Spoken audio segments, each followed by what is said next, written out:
Abra sua Bíblia em Atos 28, não tem aí no texto, aí você pode anotar se quiser, um dos textos que nós vamos usar como uma leitura introdutória, está em Atos dos Apóstolos, capítulo 28.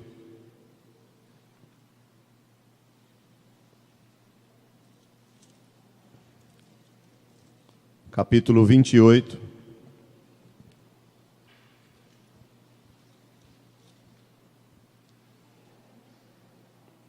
Perdão, capítulo 27.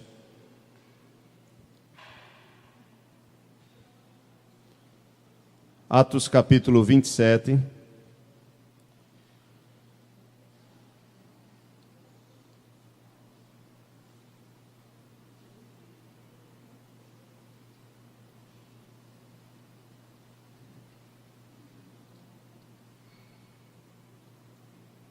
Nós vamos ler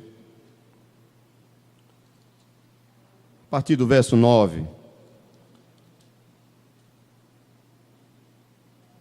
Texto que narra a viagem de Paulo como prisioneiro, sendo levado para Roma. Nós vamos começar a estudar nesta manhã sobre a doutrina dos decretos de Deus. A doutrina dos decretos de Deus. Está faltando um S aí, onde tem do, é a doutrina dos decretos de Deus, ou poderia ser a doutrina do decreto de Deus? Nós vamos explicar por quê. Então, Atos 27, verso 9, diz assim: depois de muito tempo, tendo se tornado a navegação perigosa, e já passado o tempo do dia do jejum, admoestava-os Paulo, dizendo-lhes: Senhores, vejo que a viagem vai ser trabalhosa, com dano e muito prejuízo, não só da carga ou do navio, mas também da nossa vida. Mas o centurião dava mais crédito ao piloto e ao mestre do navio do que ao que Paulo dizia. Não sendo porto próprio para invernar, a maioria deles era de opinião que partissem dali para ver se podiam chegar a Fenícia e aí passar o inverno, visto ser um porto de Creta, o qual olhava para o nordeste e para o sudeste. Soprando brandamente o vento sul, e pensando eles ter alcançado o que desejavam, levantaram âncora e foram costeando mais de perto a ilha de Creta. Entretanto, não muito depois, desencadeou-se do lado da ilha um tufão de vento chamado Euroaquilão, e sendo o navio arrastado com violência, sem poder resistir ao vento, cessamos a manobra e nos fomos deixando levar. Passando sob a proteção de uma ilhota chamada Cauda, a custo conseguimos recolher o bote. E levantando este, usaram de todos os meios para cingir o navio, e temendo que dessem na Sirte, arriaram os aparelhos e foram ao léu. Açoitados severamente pela tormenta, no dia seguinte já aliviavam o navio. E ao terceiro dia, nós mesmos, com as próprias mãos, lançamos ao mar a armação do navio. E não aparecendo, havia já alguns dias, nem sol, nem estrelas, caindo sobre nós grande tempestade, dissipou-se afinal toda a esperança de salvamento. Havendo todos estado muito tempo sem comer, Paulo, pondo-se em pé no meio deles, disse: Senhores, na verdade, era preciso terem me atendido e não partir de Creta, para evitar este dano e perda. Mas já agora vos aconselho bom ânimo, porque nenhuma vida se perderá de entre vós, mas somente o navio. Porque esta mesma noite, um anjo de Deus, de quem eu sou e a quem sirvo, esteve comigo, dizendo: Paulo, não temas, é preciso que compareças perante César. E eis que Deus, por sua graça, te deu todos quantos navegam contigo.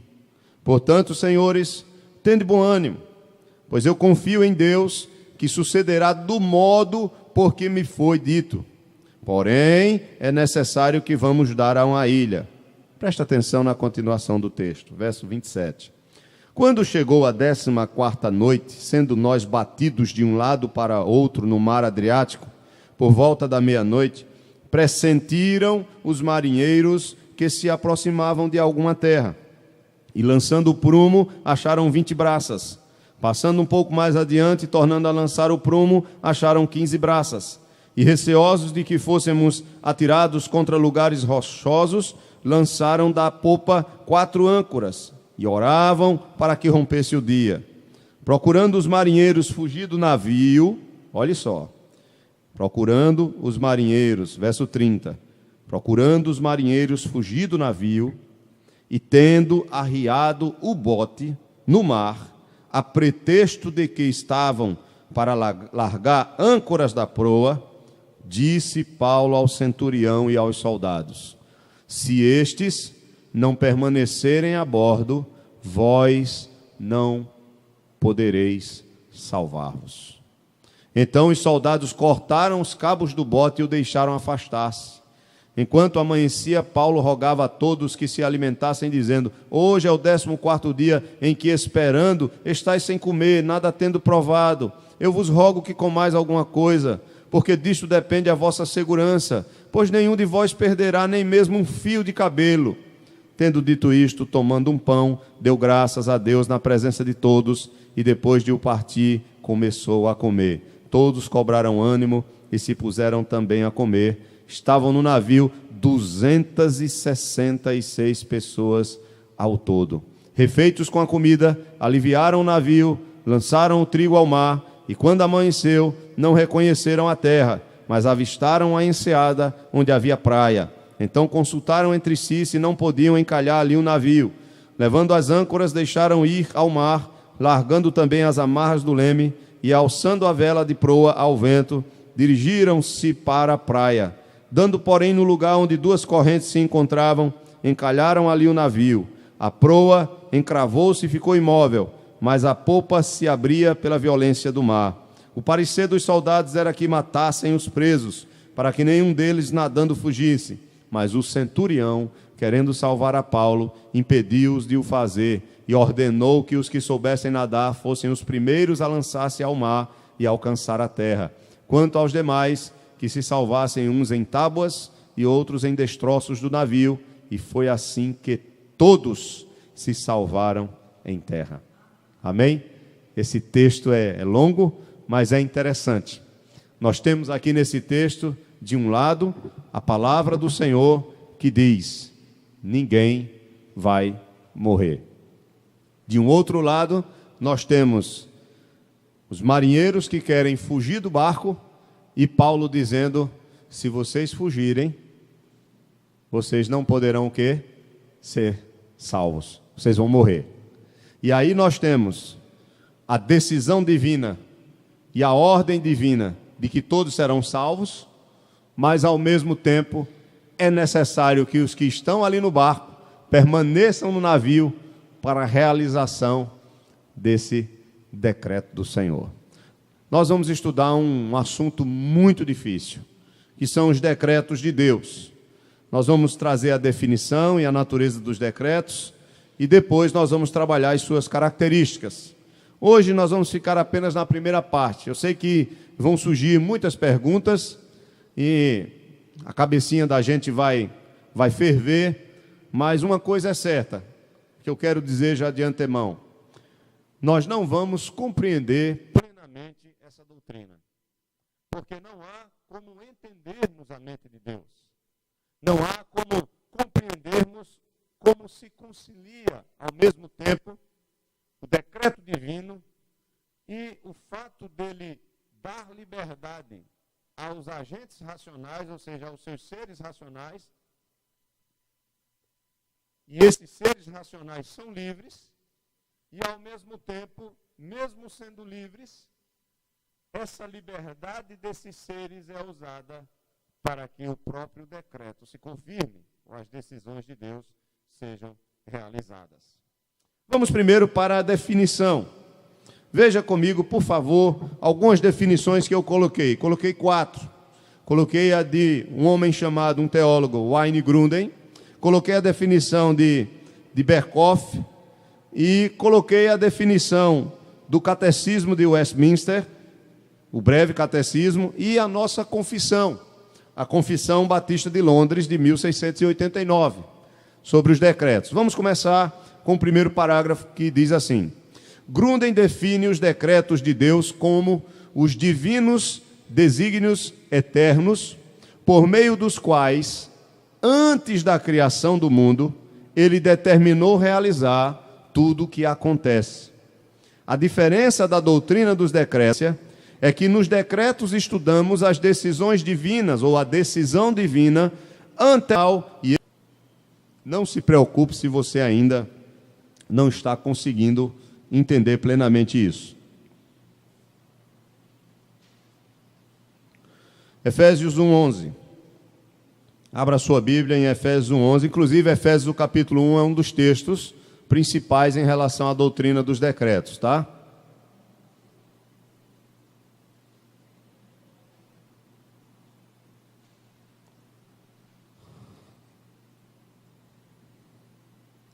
Nele, digo, no qual fomos também feitos herança, predestinados segundo o que, irmãos?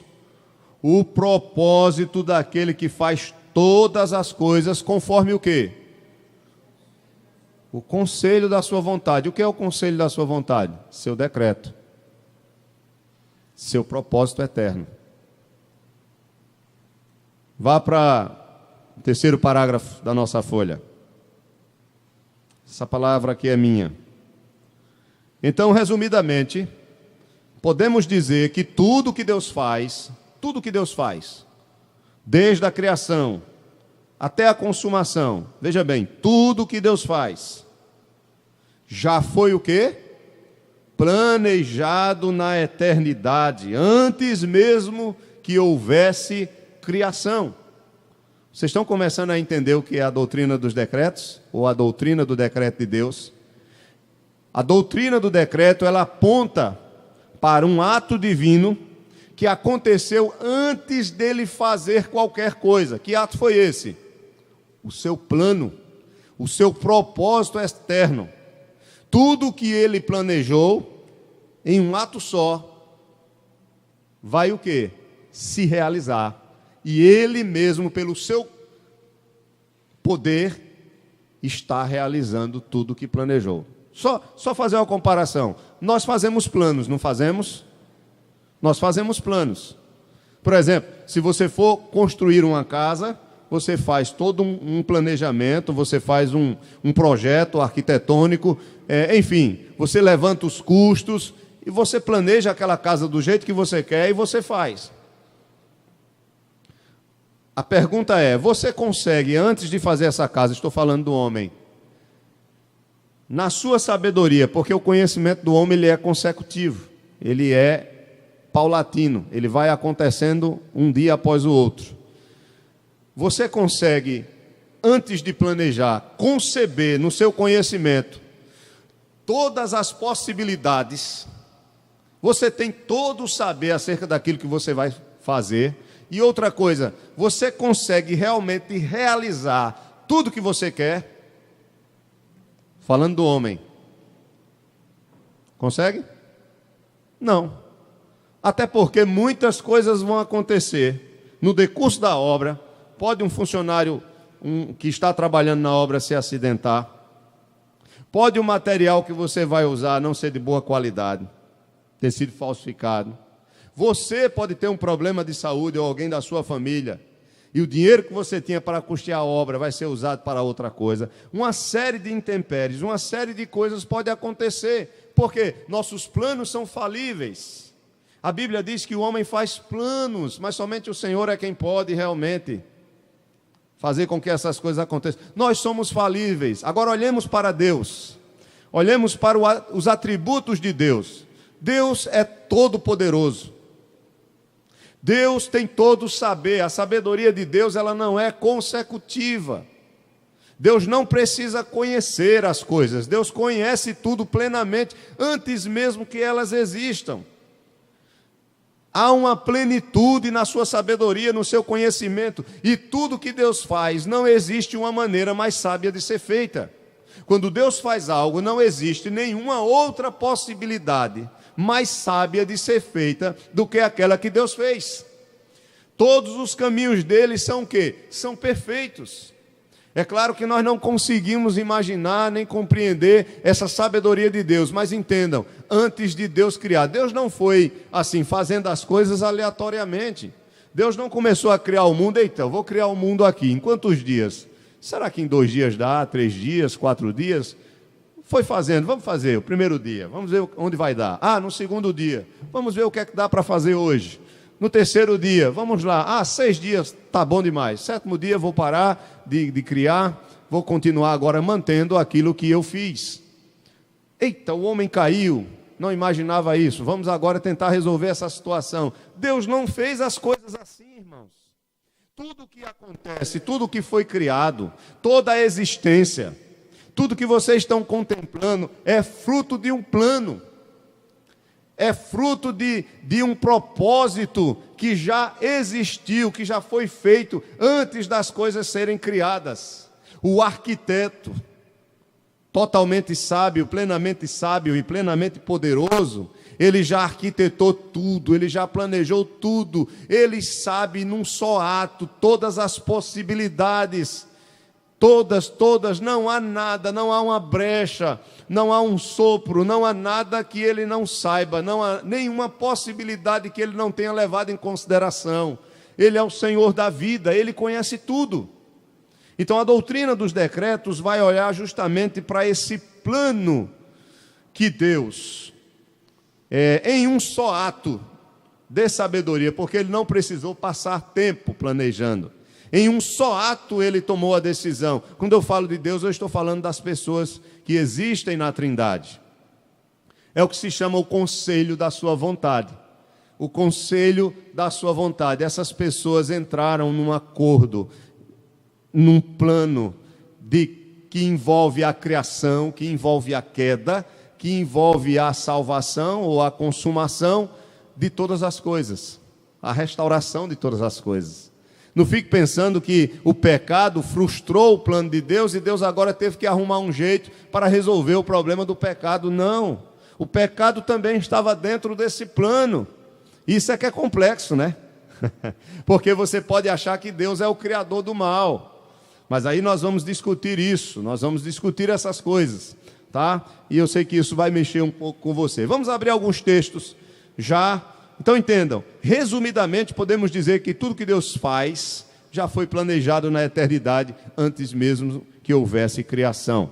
Vamos começar, eu não tenho pressa, vamos abrir no Salmo 139, 16. Salmo 139, 16.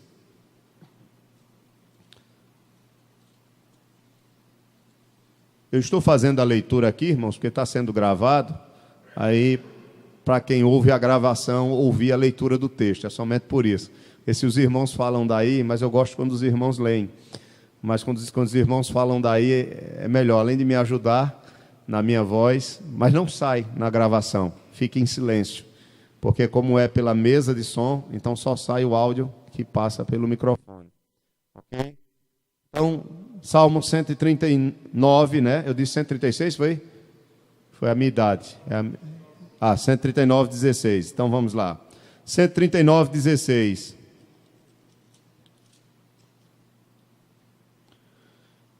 Os teus olhos me viram, a substância ainda informe, e no teu livro foram escritos todos os meus dias, cada um deles escrito e determinado, quando nenhum deles havia ainda.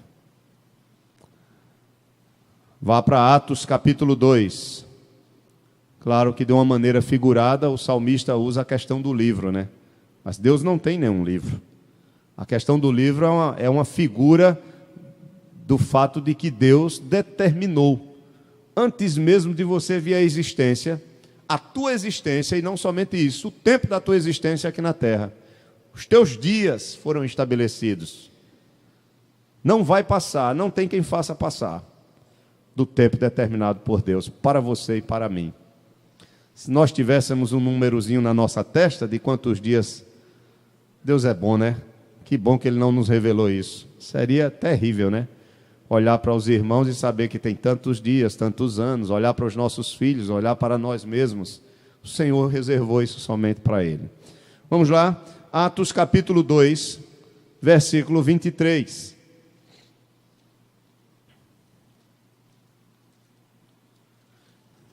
Diz assim a palavra do Senhor. Pedro, na sua pregação, ele diz que Jesus, sendo este entregue pelo determinado que? Desígnio, ou seja, propósito, decreto e presciência e conhecimento de Deus, vós o matastes, crucificando por mãos de iníquos. Veja bem, Jesus foi entregue aos homens para ser crucificado conforme um propósito estabelecido.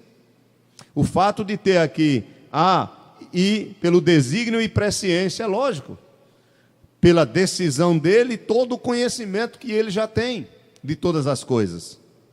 Não é que Deus designou porque ele já viu de antemão o que ia acontecer, não. O que aconteceu só aconteceu porque ele designou de antemão. Os irmãos estão entendendo, né? O que aconteceu com Cristo só aconteceu porque ele decidiu assim. Senão não teria acontecido. E ele decidiu assim porque ele é Deus soberano e porque ele sabe todas as coisas. Vá para o capítulo de Atos, capítulo 4, versículo 28. Atos 4, 28.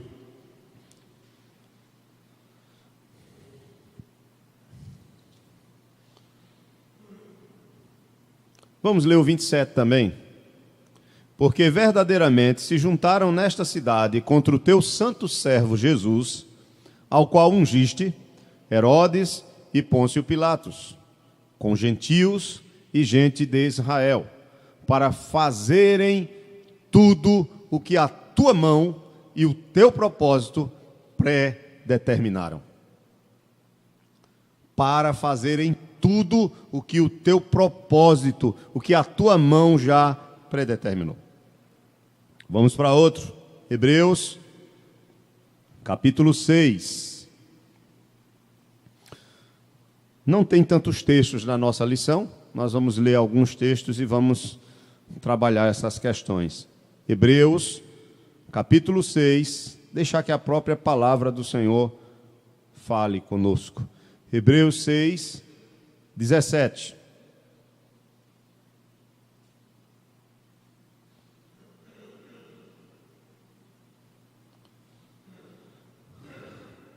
Por isso Deus, quando quis mostrar mais firmemente aos herdeiros da promessa a imutabilidade, ou seja, a impossibilidade de mudança do seu propósito, se interpôs com juramento.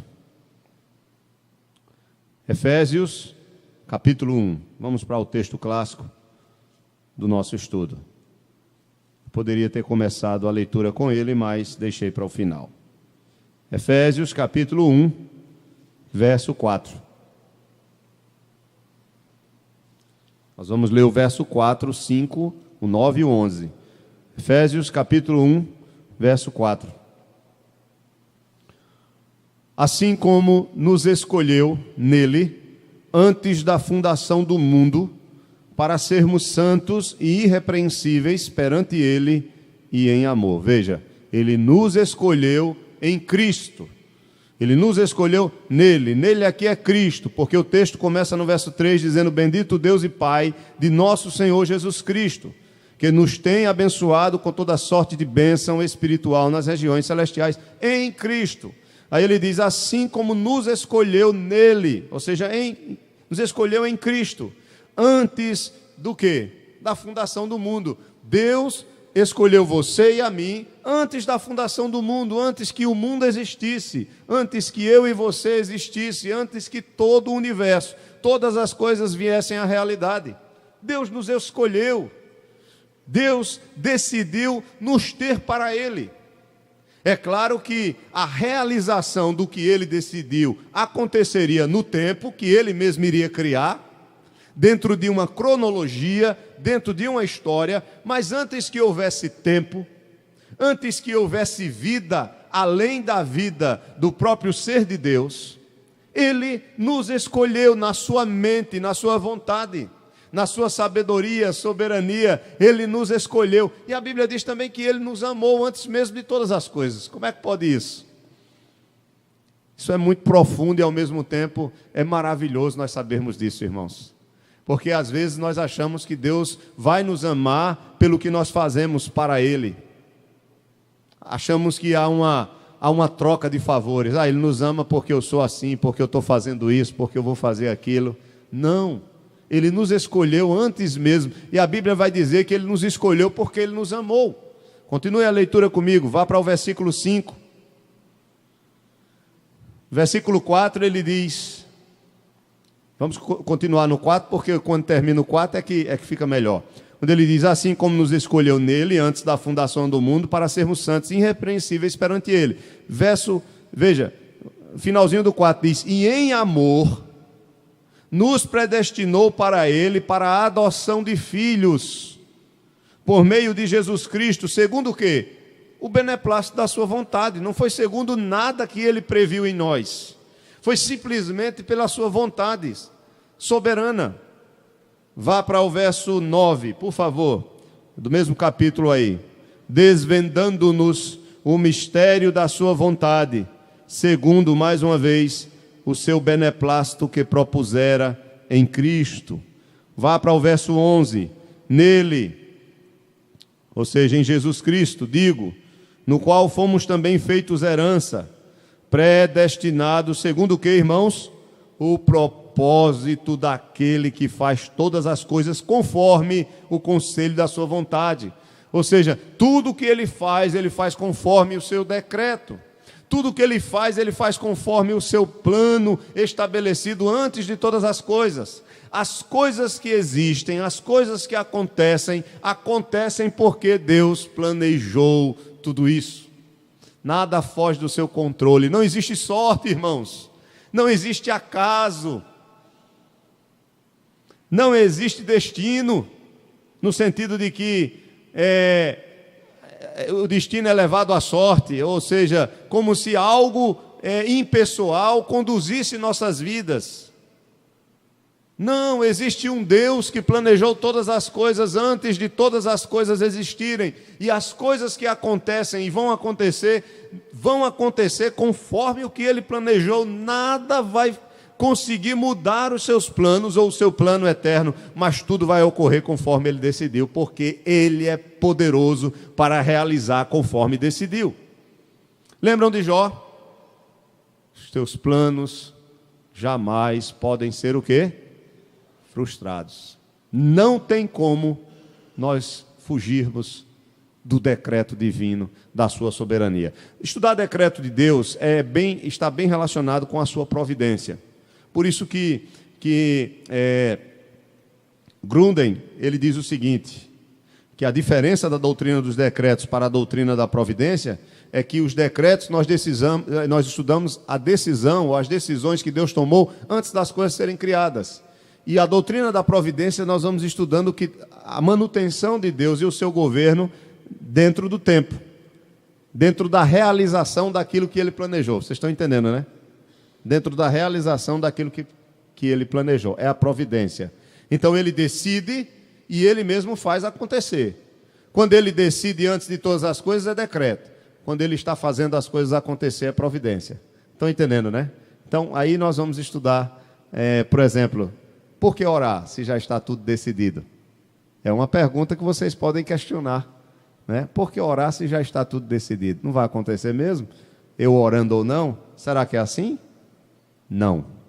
Porque no decreto, Ele já decidiu que a oração será usada para que as coisas aconteçam conforme Ele decidiu. É interessante, por isso que é difícil você compreender essa doutrina. Comece, irmã Iracema. Vamos lá.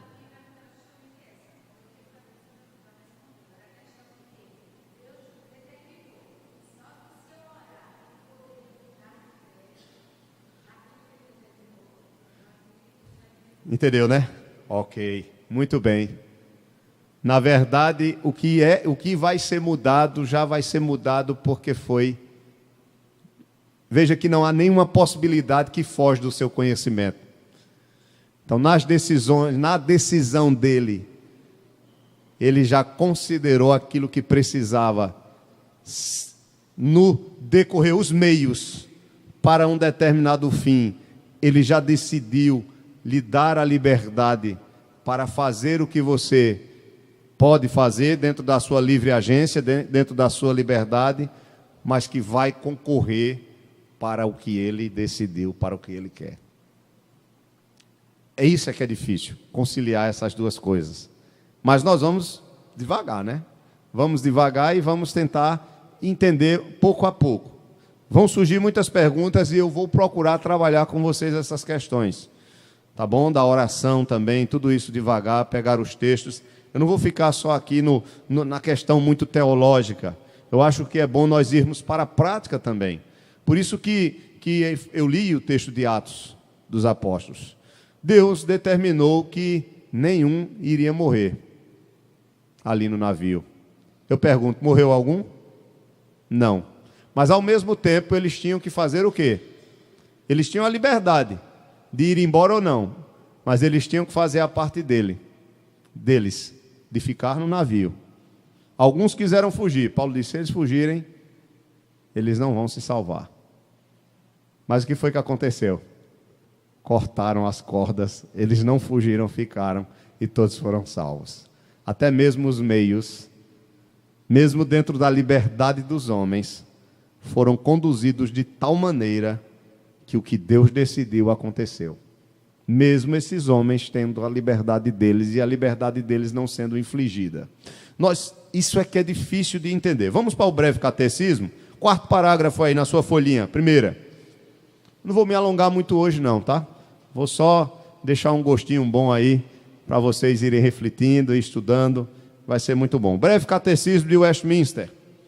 Define os decretos de Deus como o seu eterno propósito, segundo o conselho da sua vontade, pelo qual, para a sua própria glória, ele predestinou tudo o que acontece. Tenha cuidado para você não cair no fatalismo. O que é o fatalismo? O fatalismo é quando você diz que Deus ele age positivamente em todas as coisas, até mesmo no mal. Ah, Deus me fez fazer eu pecar. Isso é fatalismo. Quando você coloca todos os detalhes, todas as coisas, como se fosse Deus fazendo, tirando a sua responsabilidade. Assim Deus seria o autor do pecado. Mas aquele texto que diz, lá em Filipenses, que diz que ele opera em vós tanto querer quanto efetuar. Ele opera em vós tanto querer quanto efetuar, é sempre na questão positiva.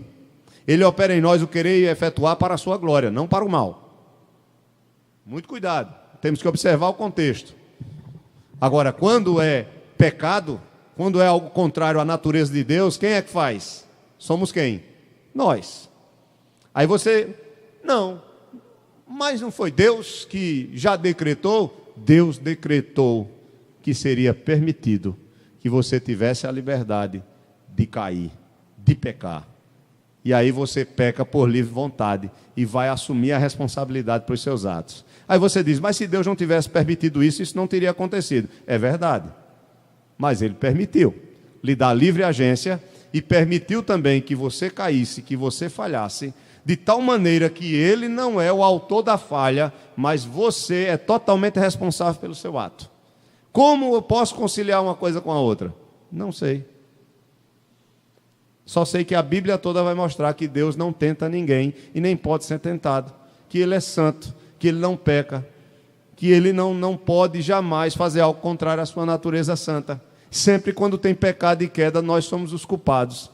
Irmã Elineide. Livre-arbítrio não. O livre-arbítrio no sentido de quê? De salvação? Não, existe a livre agência. Nós costumamos dizer, existe livre agência. Em que sentido? Por exemplo, eu faço as minhas escolhas, mas eu só faço essas minhas escolhas porque Deus, no seu decreto, decretou que eu pudesse fazê-las. Mas essas minhas escolhas estão dentro desse plano de tal maneira, mesmo que algumas escolhas que eu faça sejam erradas e contrárias à vontade de Deus, Deus, na sua sabedoria, Ele faz com que essas coisas concorram para o fim estabelecido por Ele no seu decreto. Isso é que é. Lembram de Jesus? O que Atos diz? Ele foi entregue a vocês. Mas veja, Jesus foi entregue aos homens para ser crucificado por eles. Quem crucificou foram os homens. Mas quem determinou tudo foi quem? Foi Deus.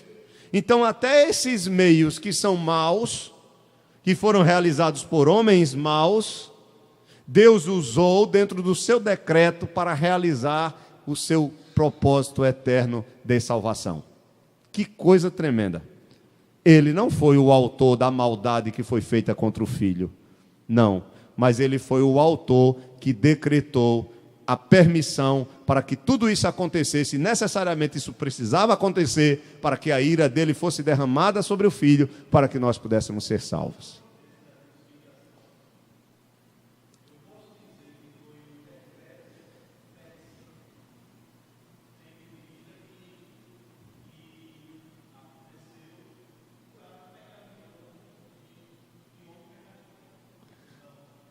Não englobando a crucificação. Você pode dizer que há um decreto permissivo para que os homens pratiquem esse mal, mas que a decisão da realização da crucificação foi divina. Da obra de salvação, de redenção foi de Deus. Tinha que ser daquele jeito. Tinha que ser naquele tempo.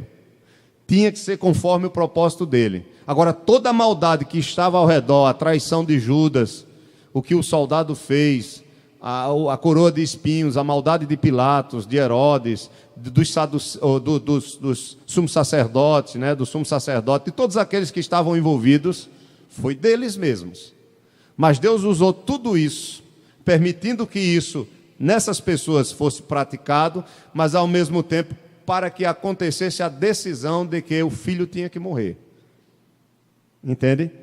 Por exemplo, se não houvesse a permissão disso, não teria acontecido. Não, isso está estabelecido dentro do decreto da redenção, da salvação. Esse evento, claramente. É interessante, né?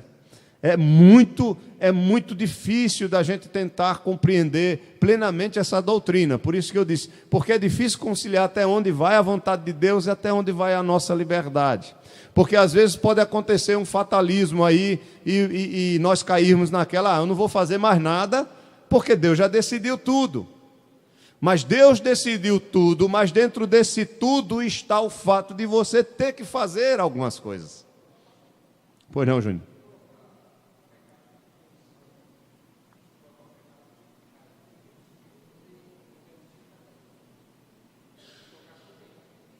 Correto. Nós vamos ver isso quando nós vamos estudar o pecado. Por exemplo, Deus criou todas as coisas.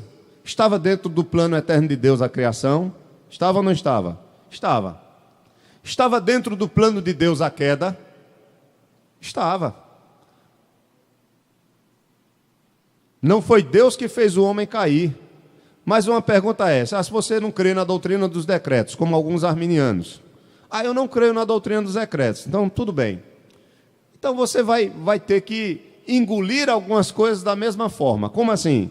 Veja, Deus, antes de criar todas as coisas, se não existisse decreto, vamos dizer que Deus começou a criar, e você acredita que Deus conhece todas as coisas, é onisciente, não é verdade? Aí você diz, pronto, Deus criou todas as coisas e criou o homem. Eu pergunto, ele sabia ou não sabia que o homem ia cair, ia pecar? E por que ele permitiu? Existe ou não existe um propósito ou um plano em tudo isso? Então, nós que estudamos os decretos, conforme está escrito aqui nos textos que nós vimos, pelo menos em alguns, nós entendemos que a queda, ela não é nenhuma frustração no plano de Deus, ela está dentro do seu decreto. O decreto permissivo deu essa liberdade do homem escolher. E Deus, evidentemente, sabia que esse homem iria cair, sabia, é claro, mas não foi Deus que o fez cair. Foi o homem que caiu por si mesmo. Deus, por ser santo, já avisou ao homem para ele não comer da árvore do conhecimento do bem e do mal, que foi o próprio Deus que plantou ali no meio. Foi o próprio Deus que deu a liberdade aos anjos para que eles também caíssem. Mas Deus não é o autor da queda. Quem caiu foi alguns anjos, quem caiu foi Adão e Eva. Eu sei que é difícil isso, mas é isso que a Bíblia diz. E a gente tem que ser bíblico. Não temos como... É por isso que nós chamamos de decreto permissivo, que está ali no final. Observe lá no final, vire sua página, ponto 6, a gente vai estudar na próxima semana, por isso que eu não estou preocupado em antecipar algumas coisas. Mas diz aí, olha, com referência ao pecado, o decreto é permissivo. Pelo seu decreto, Deus tornou as ações pecaminosas dos homens certas de acontecerem. Porém, ele não agiu positivamente no homem para que isso acontecesse. De modo que ele não é o autor do pecado, mas sim o homem. E aí tem uns textos mostrando, né, essa realidade. Então você não pode dizer, por exemplo, deixa eu dar um exemplo para você. Qual é a vontade de Deus? Deixa eu falar da família, né? A vontade de Deus para o casamento é que o casamento ele venha glorificar o nome do Senhor. É que o casamento represente a própria relação de Deus com a sua igreja, com o seu povo. É que o esposo ame a esposa como Cristo amou a igreja e que a esposa se submeta ao marido como a igreja ao Senhor. Isso é fácil? Não. Isso acontece com anos e anos de casamento, com buscas e buscas do Senhor, com crescimento no Senhor, os dois buscando. Quando um é crente e o outro não é, isso é muito difícil.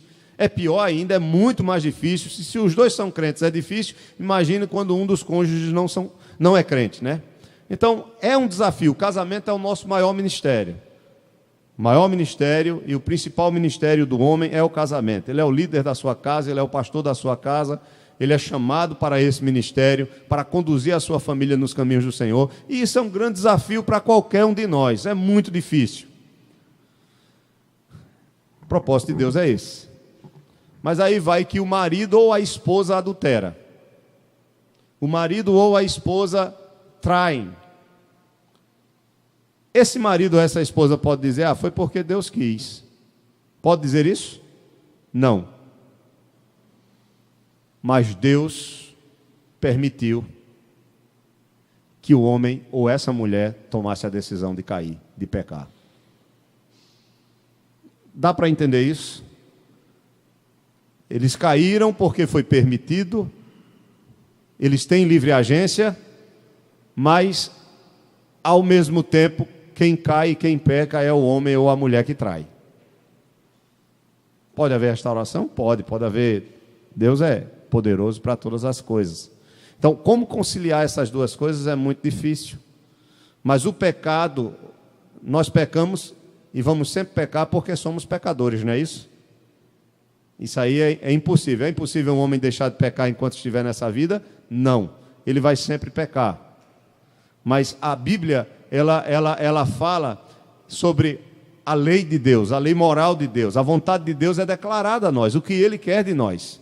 Então nós temos a livre agência, mas ao mesmo tempo nós conhecemos a verdade. E Deus nos mostra a verdade. O caminho que nós devemos andar e a quem nós devemos recorrer para termos graça para andarmos nesse caminho. Então veja, há uma livre agência que foi decidida por Deus. Por isso que nós não podemos jamais dizer que Deus é o autor do pecado. E além disso, nós que temos o Espírito Santo, Ele vai gerar em nós o querer e o efetuar. Ele vai gerar em nós, ou seja, vai nos conduzir, vai nos puxar sempre para o que é dele. Vai nos puxar sempre para o que é santo, sempre para o que é da sua vontade. O Espírito Santo está em nós para nos conduzir em toda a verdade. Agora, a nossa natureza pecaminosa vai sempre nos conduzir para aquilo que é contrário à vontade de Deus. É por isso que Deus, na sua soberania, Ele permite as tribulações, as lutas, porque é uma maneira dEle nos segurar. Porque Deus conhece plenamente o nosso coração pecador. Então, é uma doutrina difícil. Veja o que a Confissão Batista de Londres diz, de 1689.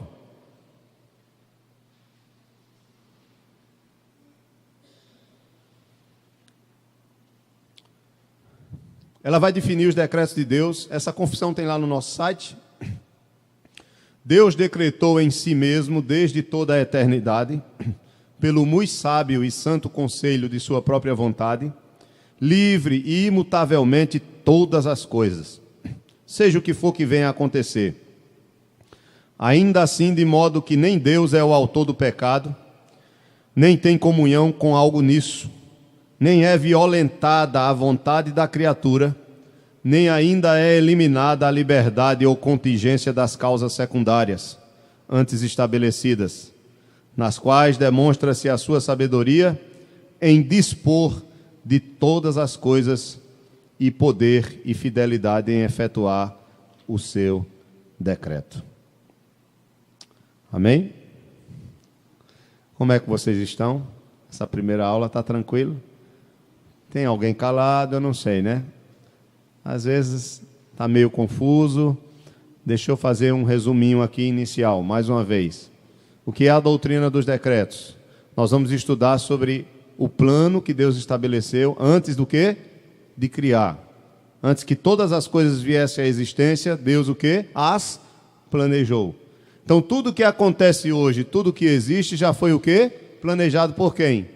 Por Deus. Essa é a doutrina dos decretos. A questão é, até onde vai a minha liberdade e como eu posso conciliar a minha liberdade com esse plano eterno de Deus? Como é que eu posso entender que eu sou livre e ao mesmo tempo saber que Deus determinou todas as coisas? Nada pode mudar os planos de Deus, nada pode frustrar os seus planos. Mas mesmo assim, nós vamos ler esses 3 pontos que tem aqui, esses 4 pontos que tem aqui, sobre a questão da natureza dos decretos, e vai clarear um pouco a sua mente, e semana que vem a gente repete algumas coisas. Veja aí, seguindo a subdivisão de Berkhof, que é que foi, né, ele já é falecido, um teólogo americano, autor de muitos livros, dentre eles o seu livro de teologia sistemática, teólogo reformado. Ele diz o seguinte: primeiro, o decreto divino é somente um. O decreto é somente um único ato de Deus, pelo fato de que o seu conhecimento é completo, pleno, de todo, imediato.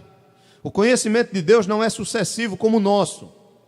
Conforme Berkhof, irmãos, não existe, pois, uma série de decretos de Deus, mas somente um plano compreensivo que abrange tudo o que se passa. Contudo, a nossa compreensão limitada força-nos a fazer distinções, e isto explica porque muitas vezes falamos dos decretos de Deus no plural. Então a gente fala dos decretos de Deus para facilitar a nossa compreensão, mas só há um plano. Estão entendendo, né? Só há um plano estabelecido. Agora, por exemplo, quando nós falamos o decreto permissivo, é apenas para designar que dentro desse plano Deus permitiu que houvesse o mal, a existência do mal, a queda. Mas ele não é autor do mal, mas decretou a existência do mesmo. E usa esse mal para a sua glória. Romanos, capítulo... Vocês sabem de qual é esse texto? Romanos, capítulo 8, verso 28. Na nossa Bíblia, corrijam a tradução. Na nossa Bíblia diz todas as coisas, não é? Cooperam para o bem daqueles que amam a Deus. Mas eu pergunto, todas as coisas não têm vida. Todas as coisas são coisas inanimadas. Quando você vai ler o contexto, o correto, a tradução dinâmica seria assim: Deus age em todas as coisas para o bem daqueles que amam a Deus. Estão entendendo? Deus, ele faz com que todas as coisas que acontecem na vida concorram para o nosso bem, conforme o seu decreto, o seu plano determinado. É doença, é luta, é enfermidade. São tantas coisas. Nós não compreendemos porquê, mas ele tem um propósito maravilhoso. Leiam Salmos, vocês vão ver isso. Leiam a vida dos apóstolos, os textos de Paulo, como são maravilhosos. Nós não compreendemos porque não conhecemos o que Deus conhece, não sabemos o que Deus sabe. Não conseguimos ver a vida como Deus vê. Deus vê tudo perfeitamente, plenamente, imediatamente. O seu conhecimento é num ato só. Deus não precisa aprender nada, Ele não se surpreende com nada, Ele não vai conhecer nada, porque Ele já sabe tudo. Agora, é claro, quando o decreto vai sendo realizado, na história, no tempo, Deus participa, evidentemente, ativamente, desse momento. Então, aquele conhecimento todo que ele já tem, ele se repete agora no sentido prático. Entendem? Isso é uma viagem, né? Para nós. Bem, se no seminário, os seminaristas, os alunos, eles coçam a cabeça e vão para casa praticamente com a alma abatida quando estuda isso, imagine nós, né? Mas a minha alma não está abatida, pelo contrário, eu fico feliz em saber que a vontade de Deus, ela é o quê? Boa, perfeita e agradável.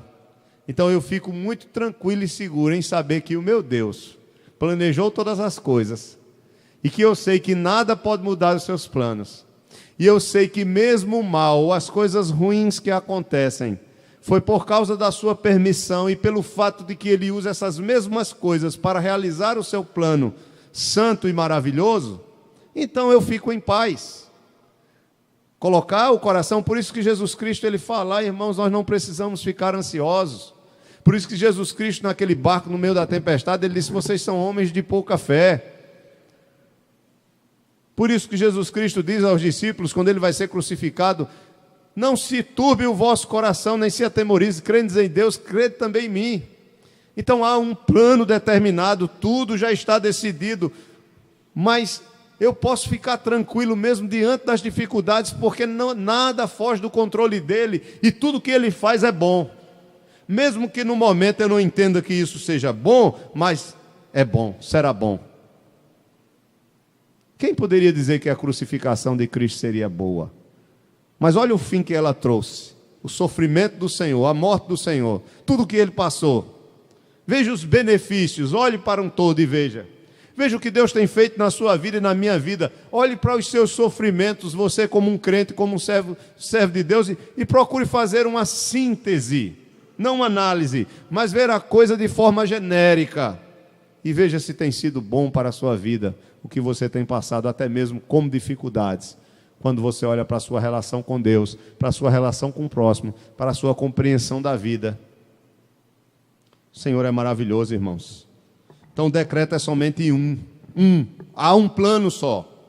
Mas para a gente entender esse plano, nós começamos a falar o decreto permissivo de Deus, para ficar mais fácil, os decretos de Deus, para ficar mais compreensível, didaticamente falando.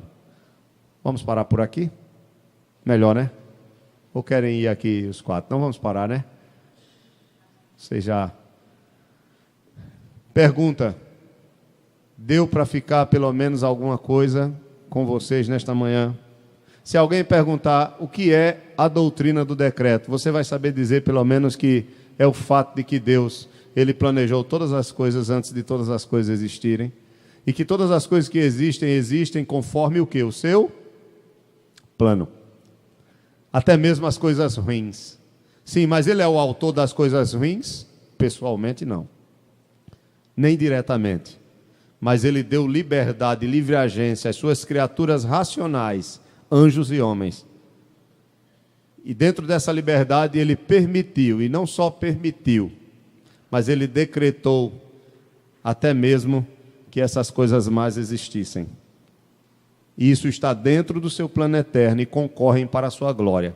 A Bíblia diz que os vasos de desonra foram feitos para destruição, para a glória de Deus, em Romanos. Aí essas dúvidas aí mais profundas, aí só o Senhor pode responder. Mas Ele não vai responder a você pelo fato de que você, mesmo tendo a resposta, não vai entender. Aí nós temos apenas o quê? Crer e descansar. Eu sei que o meu Deus é bom. Paulo diz que a sua vontade é boa, perfeita e agradável. Eu fiquei sem entender. Quando eu era seminarista, estava num campo de missões em Santa Cruz, Capibaribe. Aquela foto daquela minha camisa, viu, Alinildo? Que tiraram, que eu tinha um chassi de grilo, né? bem magrinho, eu tinha 60 quilos, e eu tinha uma camisa que era de seda, que eu ganhei. Meu Deus, imagina um camarada magro com a camisa de seda. Só que a camisa cabia 2 de mim, né? E eu era aquele crente, assim, nas minhas vestes, né? Eu tinha dificuldade até de usar calça jeans. Por aí os irmãos imaginam como eu era quando eu era seminarista e estava no campo de missões. Todos os dias eu ia para o culto matutino, 5 horas da manhã. 5 horas da manhã. E eu estava no campo de missões, era casado, meu primeiro casamento, né, que eu fiquei viúvo. Estava com uma filhinha de 1 ano e poucos meses, que é a minha primeira filha, que hoje em dia está casada, graças a Deus, mora em Campina Grande. E eu pergunto, estava na obra, fazendo a obra, então, humanamente falando, você diz, poxa, que bênção, está tudo caminhando bem, que Deus abençoe, o trabalho vai crescer, vai prosperar. A igreja tinha 7 pessoas, né? Era a igrejinha que estava fechando, aí vocês sabem, né? O que é que a convenção faz? Ah, você tem chamado, você tem um chamado para o pastorado, é seminarista, então vamos colocar você no fim do mundo para pastorear uma igrejinha que está fechando, para ver se esse camarada é crente mesmo, para ver se ele tem chamado. E assim foi, eu passei 6 meses ali. E de um dia para a noite a minha vida mudou, no sentido de que Deus ele não permitiu mais que eu ficasse lá, a esposa faleceu, de uma dor que sentiu, com 22 anos de idade, 23 anos de idade, você sentia uma dor no estômago, e eu não estava em casa, eu tinha ido socorrer um marido de uma irmã na igreja, tinha ido levar ele para Campina Grande, para ele fazer um exame de vista, para comprar os óculos, que só tinha lá, parece que era muito carente, Santa Cruz nessa época, não era Santa Cruz de Capibaribe que é hoje, né? Uma cidade próspera, com muita coisa. E quando eu voltei, o irmão da minha esposa, né, já tinha ido lá buscar ela às pressas, porque ela estava rolando no chão de dor, vomitando, e ligaram para a família foi buscar.